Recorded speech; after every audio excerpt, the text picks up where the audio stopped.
get it, let's get it, let's get it, let's get it, let's get it, let's get it.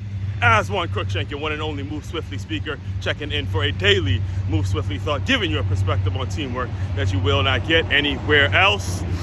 Today's all about legally protecting yourself, making sure it's legally protecting yourself. Yes, that's the main topic for today's Move Swiftly thought, but more importantly, even more importantly, when you're talking about legally protecting yourself, when you're talking about being an entrepreneur, when you're talking about owning your own business and running your own thing and really believing that one day you're going to be able to be your own boss and, like I mentioned, run your own company and create whatever it is you're trying to create in the world, you got to make sure you're taking the initiative, learning from other business owners, taking the initiative and applying it to how you operate and how you're able to establish your independence and establish what it is you're trying to do. And now people who are in positions of leadership, right, business owners, folks that you can work with, now they start looking at you as a partner. Now they start looking at you as an asset. Now they start looking at the way you operate, your mindset, everything that you have. They start looking at you as an asset,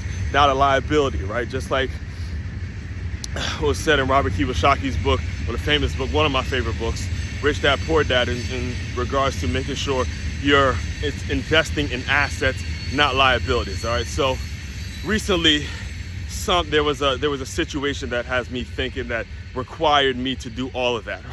That's what got me on today's Move Swiftly thought. Recently, just literally less than 24 hours ago, it's a situation that came up that required all of my initiative and my ability to own my own business, ability to run my own shop. It required all the skills that are needed to do everything I just laid out. All right, so here we go. As far as today's Move Swiftly thought, if you don't know, I'm telling you now, I do teach at a charter school that's K through 12, right? K through 5, right? And obviously at K through 5, the students, first of all, because it's a brand new charter school, we don't have a transportation service, right?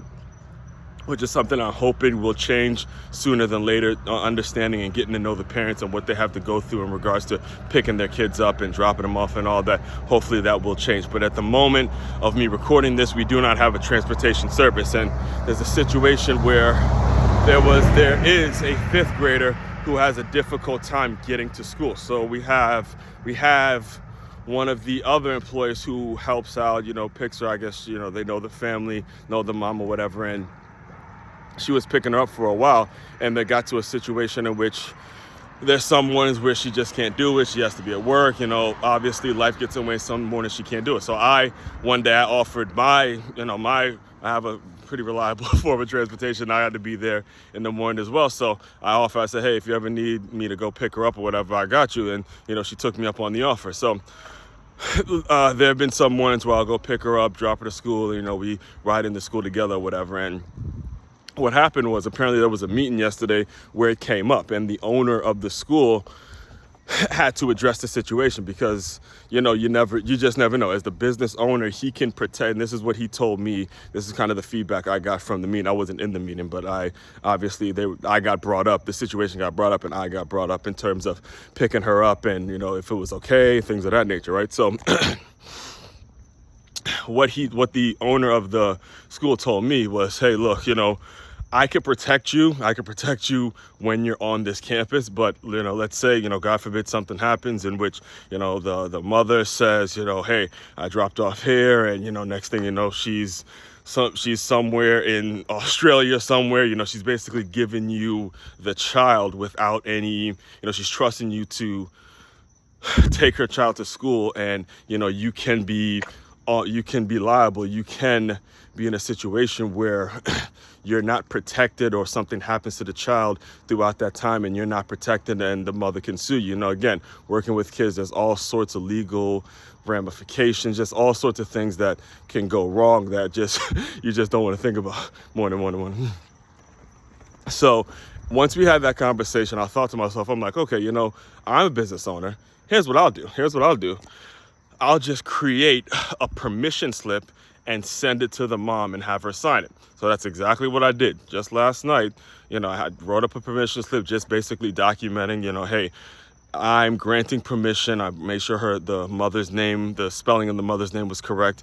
And it said, basically, I'm granting permission for Aswand Cruickshank to pick up, I'm not gonna put the child's name out there, but the name of the child from her apartment all the way to school, put the address in there. She signed it, boom, covered. You know, small things. And this is what I mean when I say you have to be able to take the initiative. You have to understand, hey, I don't have all the answers, because again, if I'm not speaking to the business owner, then I don't even think about that. And so also one of the things you have to take away from that story as well is the fact that as a business owner, he came to me and said, hey, look, I want to protect you. I want to make sure you're not on the hook for certain things. So it's really up to you if you want to keep doing it. But I just needed to let you know and I can't protect you if something goes wrong in that car ride, or if the mom says this, that, and the third. And what I took from that was like, okay, let me just go create a permission slip, have her sign it, and everything is going to be pretty much square, because she signed it last night and we're pretty much free to go.